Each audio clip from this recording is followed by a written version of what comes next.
Je m'appelle Corentin. Je suis ingénieur. Avec mon équipage, on veut rendre notre bateau autonome grâce au low-tech. Ces systèmes D qu'on peut fabriquer et réparer partout. Alors on part autour du globe, rencontrer ceux qui les inventent, car si elles étaient mieux connues, elles pourraient changer le monde. On arrive dans l'archipel du Cap-Vert, après 3 jours dans une mer agitée. On a l'impression d'avoir parcouru un champ de bosse de 800 km de long. C'était sportif. Génial, je vois la Terre! Du coup, on est vraiment content de voir apparaître ces petits volcans sortis de nulle part. Je crois qu'on approche de quelque chose. C'est cool d'arriver dans des bonnes conditions parce que c'était quand même pas drôle la traversée. On a choisi de faire escale à Santiago, l'île principale. L'autonomie de Nomades des mers a bien progressé depuis le départ. Pour la production d'eau douce, c'est pas encore ça. Mais l'éolienne installée à Dakar marche à merveille. Et on cuisine tous les jours avec le charbon vert de Toubacouta. Salut! Oh là, merde, on passe dans les lignes. Les losers. Ah yeah, wow. pas mal.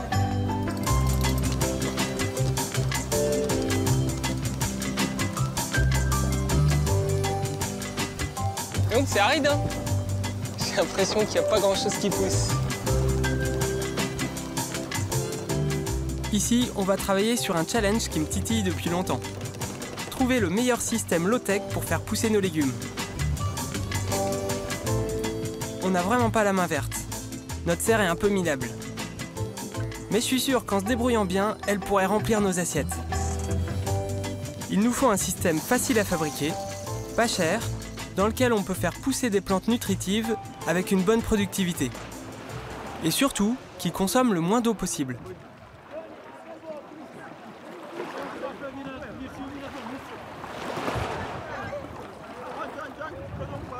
On a trouvé le spécialiste pour nous aider. Il nous attend sur la plage, Sergio Montero Roque. Il est ingénieur agronome. Dans le pays, c'est le premier à avoir développé l'hydroponie, une technique de culture hors sol. Bon dia. Bonjour, soyez les bienvenus. Bon dia. Sejam bem-vindos a... Bonjour, soyez les bienvenus au Cap-Vert. Sejam bem-vindos. Espero que tenhamos J'espère que vous ferez un bon séjour au Cap-Vert et que nous pourrons répondre à tous vos besoins. J'espère vous aider dans ma spécialité. Espero poder ajudá-los.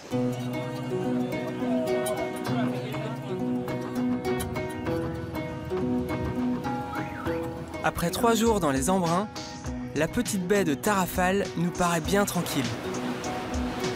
Une montagne imposante, l'océan à perte de vue et une plage coincée entre les deux, animée par le va-et-vient des pêcheurs.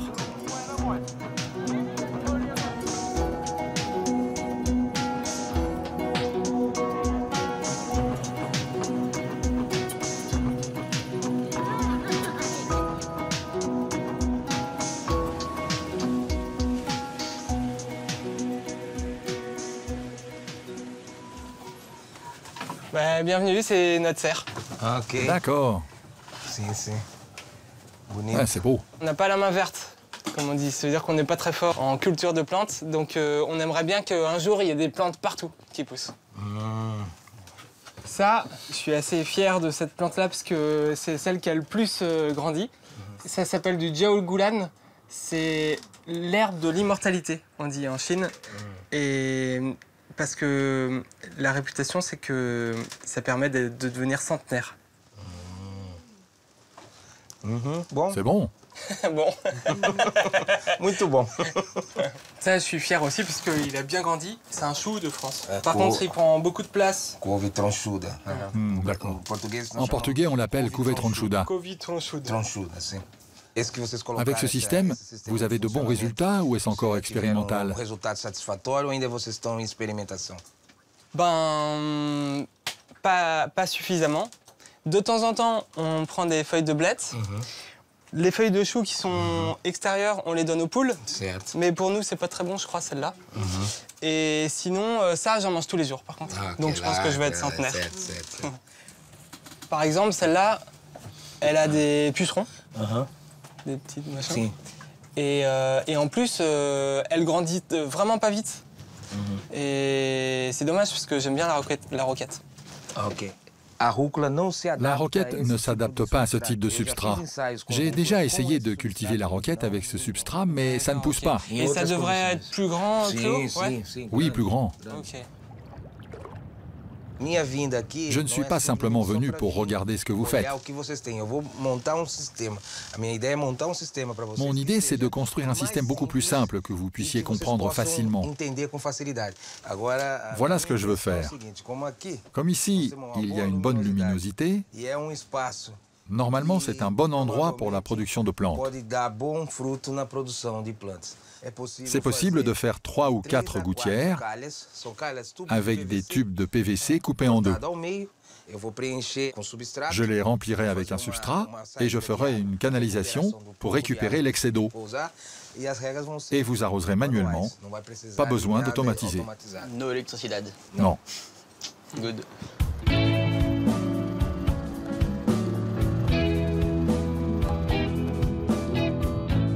On va enfin pouvoir découvrir le système de Sergio. Ces serres sont à quelques kilomètres en direction du centre de l'île. On prend un YAS, le transport en commun local. En général, il faut attendre qu'il soit complet avant de partir. Et une fois parti, c'est très lent, il y a des montagnes partout. Mais c'est un super moyen de visiter Santiago.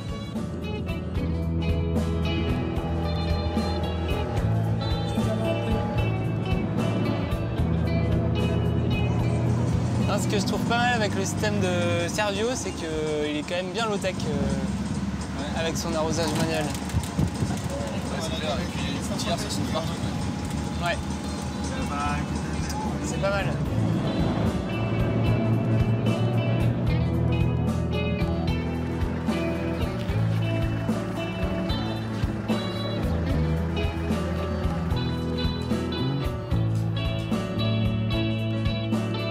Son système a l'air super efficace. Les plantes sont appétissantes.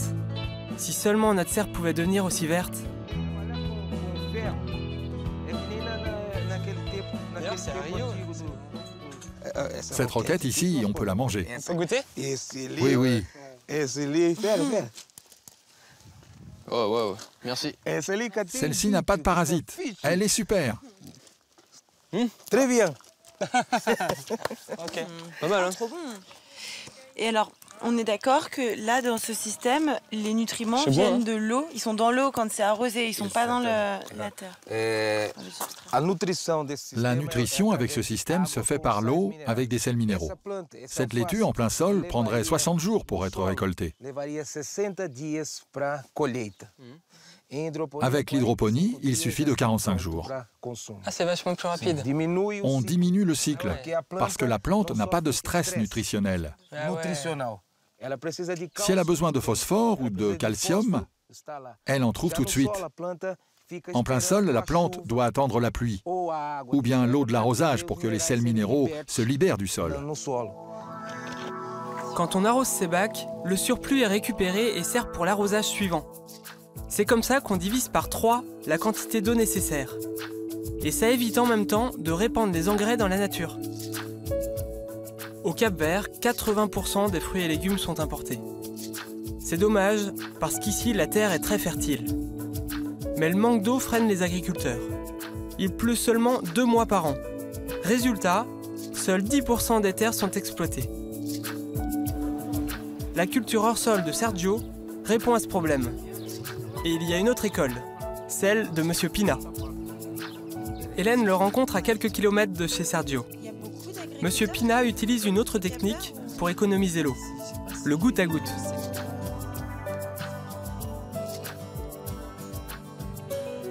Alors, c'est des tout petits trous? Tout petits? Il y a des trous tous les 20 cm. Et on règle l'arrosage pour qu'il fournisse 1 litre par heure. Ok, 1 heure en une fois ou un petit peu le matin, un petit peu le soir? En plusieurs fois? Parfois, on arrose le matin, parfois le soir. On évite d'arroser quand il y a trop de soleil. Avec ce système, l'eau n'arrose que la plante. Ainsi, on consomme 3 à 4 fois moins d'eau qu'avec un système traditionnel. Notre problème, c'est l'eau. Mais ainsi, avec la même quantité d'eau, on peut cultiver 3 à 4 fois plus de terrain. Il n'y a qu'à tourner le robinet. Ça n'a que des avantages.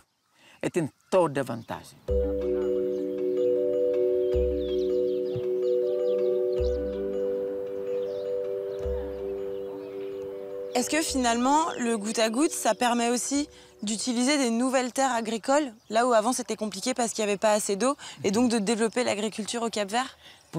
Par exemple, un terrain comme celui-ci avec une forte pente, avec l'arrosage traditionnel, il y aurait une forte érosion. Mais avec le goutte à goutte, il n'y a pas d'érosion. Le goutte à goutte n'a que des avantages pour l'agriculture du Cap-Vert. Que du positif. Ok. Bon ambassadeur du goutte à goutte, ça. Grâce à des techniques simples comme celle de Sergio ou de Monsieur Pina, le verre prend le dessus dans certaines vallées. L'air est plus doux et les légumes se déplacent moins en cargo.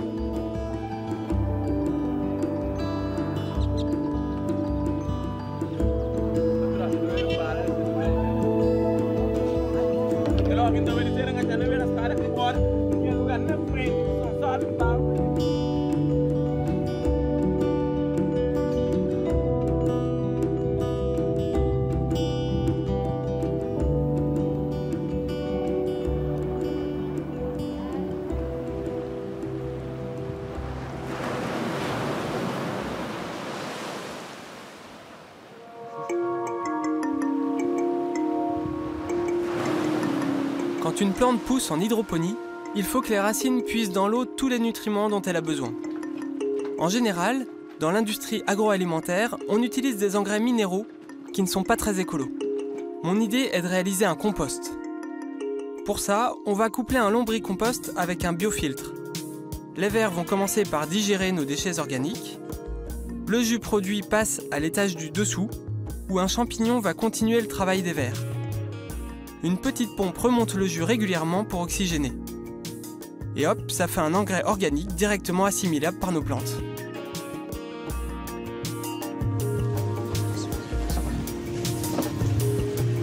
C'est Thomas Blangil, un des experts qui nous conseille tout au long de notre voyage, qui va nous montrer comment faire. Thomas est ingénieur agronome, passionné d'hydroponie et d'écologie. Donc ce matin, je suis allé voir un peu sur la côte ce que vous aviez ici de disponible en fibres sèches pour faire déjà une première partie du biofiltre. Donc le principe, c'est de trouver de la fibre... C'est quoi ça en fait? Ça, c'est des hampes florales d'aloe. Il y avait beaucoup d'aloe sur le côté, mais on peut aussi utiliser... là, il y avait c'est des graminées qui ont séché, donc du foin, en gros, du foin séché ici. Et le long de la route, comme c'est une île volcanique, on a aussi de la roche volcanique là qui est bien poreuse. Okay. Donc ça aussi, ça va être une partie du support des champignons et des bactéries. Donc là, je vous ai apporté de quoi ensemencer un biofiltre. Et c'est en fait un champignon, un trichoderma. C'est un des champignons qui participe très très bien à la décomposition de la matière organique. Si vous voulez en trouver, vous, localement, il faut trouver par exemple un tas de foin un peu humide ou un tas de bois un peu humide, soulevé. Et vous verrez qu'en dessous, il y a un feutre blanc, de la moisissure blanche. C'est des décomposeurs.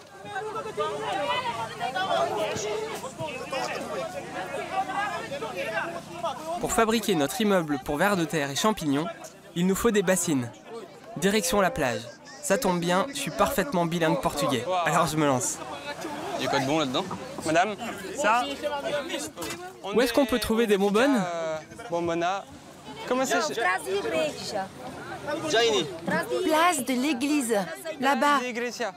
Oui. Et Jaini. Ah, place de l'église. Ah ouais, l'église. C'est ça. Ouais. Ok.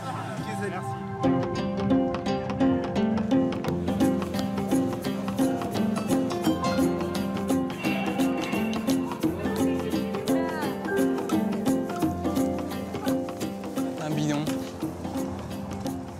Et disculpe. ¿De quién puede comprar un bidon? Un bidon plastique. C'est là-bas. Tout droit? Oui, tout droit. Merci. Obrigado. Pas mal. Genre celui de droite, ça le pas petit, mal, le petit bleu là, qui est à gauche.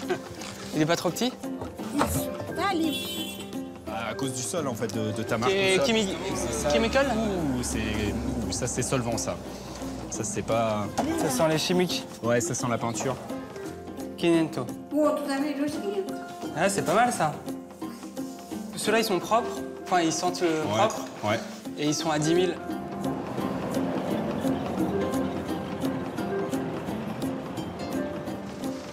On peut utiliser ça, la bassine. Violet. Tu préfères bleu ou rose? Bleu. Allez, bleu. Qu'on va percer ici tout au fond, d'accord? Donc là, ici, on va mettre ce qu'on a vu ce matin, La paille, les voilà. copeaux, La roche volcanique et tout ça, donc le biofiltre. Avec la petite pompe va être à l'intérieur ici, va remonter continuellement l'eau là-dedans, d'accord?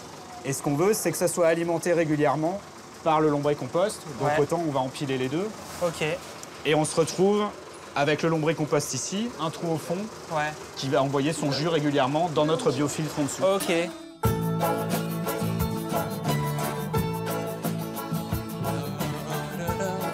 Plutôt plus tranquille comme vie ici. Les gens, ils ont pas l'air stressés.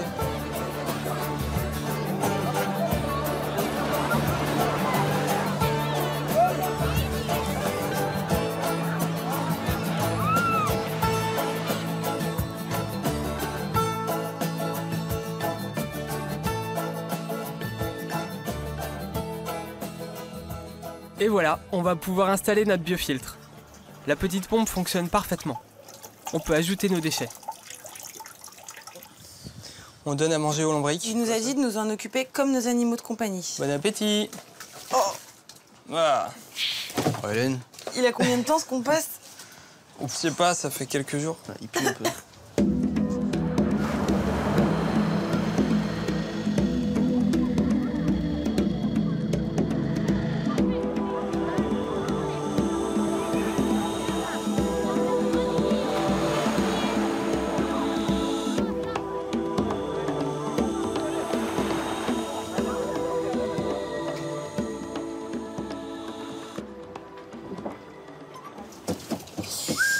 Merci, les filles.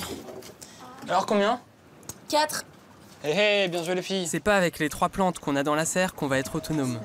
Mais ça nous permet déjà de nous faire un repas de temps en temps, en rêvant du moment où elle sera pleine de verdure. Ce matin, petit déjeuner made in le bateau. On a les graines germées de Pierre-Alain à tester. C'est de la luzerne? Ouais. Tous les jours, tu mets de l'eau et tu les laisses dans un endroit où il faut pas qu'il fasse trop chaud. La luzerne, c'est plutôt utilisé pour le bétail, pour leur donner des protéines sous forme de granulés. Mais en fait, c'est plein de protéines et c'est super bon pour nous aussi. La preuve, ça se dit aussi alfalfa. Ça vient de l'arabe qui veut dire père de toute nourriture. Moi, j'ai récolté de l'oseille, des blettes, ou des épinards, on ne sait pas ce que c'est, et de la ciboulette. Première récolte de ciboulette. 40 grammes de blettes. Luzerne, 20 grammes. À chaque fois qu'on retire quelque chose de la serre, on note le poids, et comme ça, on saura au fur et à mesure quelle est la production de la serre. Et pour l'instant, c'est pas énorme.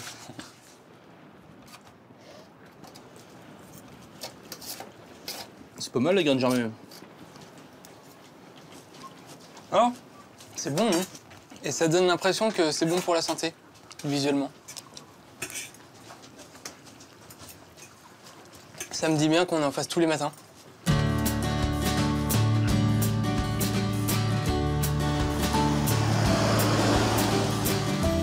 Yes. San Domingo. Maintenant, direction le marché de San Domingo, à quelques kilomètres de Tarrafal. Avec Pierre-Alain, on part à la recherche de nos futurs légumes.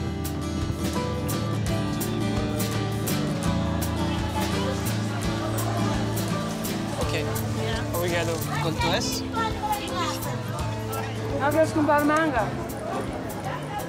C'est pas un commère?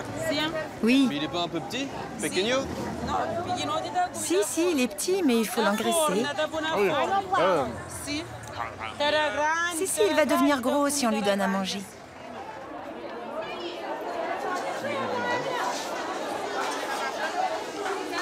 Il est cool ce marché. Ouais. Oh, totalement. Donc on peut prendre une motte de ce truc-là, le reste de spinach, là, des poivrons. Les blettes. On the king pode comprar cement. J'en ai. Cement? Oui. Ok. Ah yes, du persil. Ah ouais. Ouais, ça c'est bien. On prend ça, hein. Ouais. Ça aussi? Ok. Et ça pique? Est-ce que ça c'est... Non, ça ne pique pas. Ce sont des poivrons. Pimentao.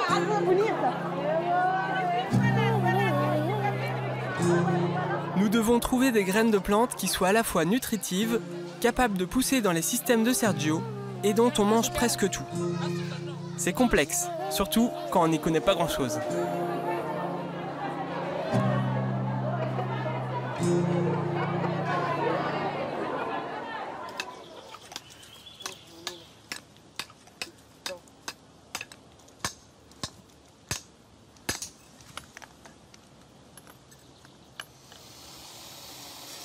On a trouvé quelques graines intéressantes.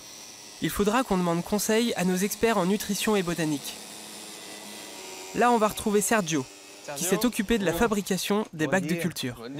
Bonjour, comment ça va? Todo bien. On a été au marché. Ah, ok. On n'a pas trouvé beaucoup de graines, mais on a trouvé des plantes directement à repiquer. Ok, merci. J'ai commencé le travail. J'ai coupé en deux les tubes de PVC. 1,90 m. Et ça, ce sont les pièces qui vont les soutenir. Pas mal, hein? Ça va être solide. Ah ouais, ouais. Pour les soutenir. C'est low-tech.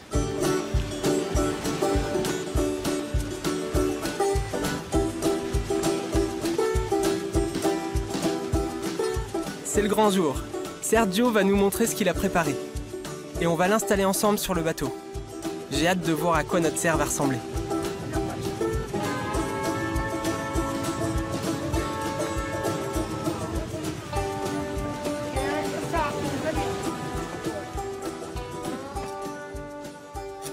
Encore une fois, notre perceuse low-tech impressionne.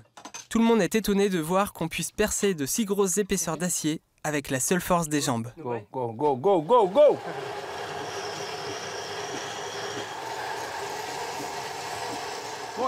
Cette machine, elle est super pour percer. T'as installé pas mal de systèmes sur l'île, mais sur un bateau, t'as déjà essayé? C'est la première fois. C'est la première fois? J'adore. Quand ça sera plein de plantes, je serai très heureux.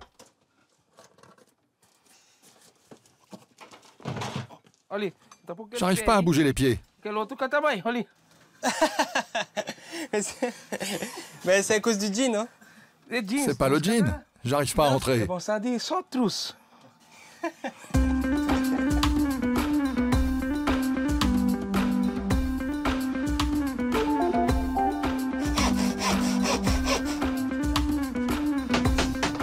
J'adore la solution de Sergio. On coupe un tube PVC en deux, on ferme les extrémités, on perce un trou pour l'évacuation de l'excès d'eau, et hop, n'importe qui peut faire pousser des plantes à sa fenêtre. C'est pas cher, compact, efficace, c'est low-tech.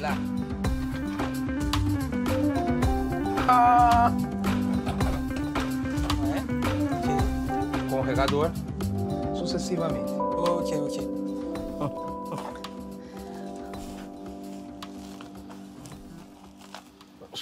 Le substrat va servir de filtre pour que ça ne se bouge pas ici.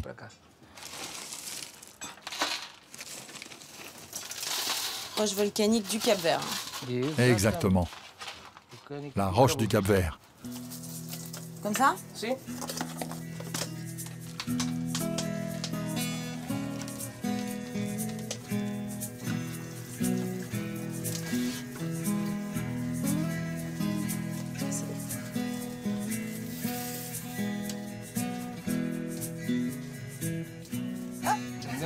Je vais piquer mon trou. C'est pas grave. Ouais.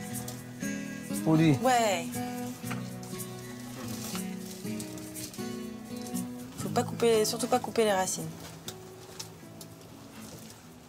Alors c'est combien de temps les salades avant de pouvoir en manger? Dans 25 jours, vous pourrez les manger. Sergio? C'est magnifique. Bravo. C'est génial. C'est exactement ce qu'il nous fallait. T'es passé pas longtemps sur le bateau, t'es reparti avec cette idée et t'es venu, on l'a fait et c'était rapide et efficace. Bravo. On se rapproche de la NASA du low-tech.